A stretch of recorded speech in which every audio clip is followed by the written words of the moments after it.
काले के शिव के मनाई बहो शिव मानती काले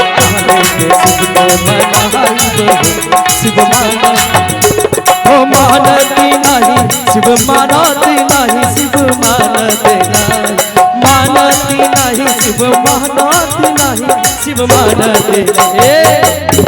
महादेव जी को मनाना है सर, हम चाहेंगे कि आप लोग का हाथ उठा रहे है ना।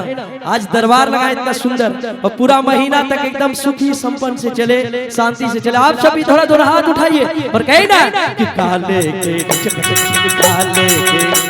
काले के शिव के मनाई शिव मानते ना काले के शिव के मनाई शिव मानते ना।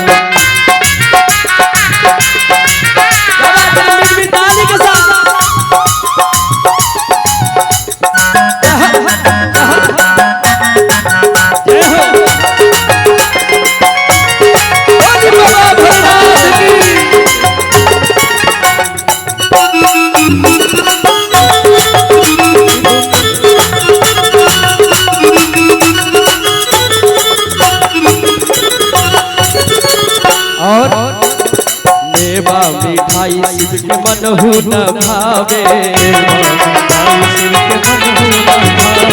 देवा मिठाई शिव के मन हो न भावे शिव के मन हो न भावे ओ भंगिया धथुरवा कहा पाई बहो शिव मानते नाही भंगिया धथुरवा मनाए बहो शिव मानते नाही ओ भंगिया धथुरवा कहा पाई बहो शिव मानते नाही काले के शिव के मनाई बहो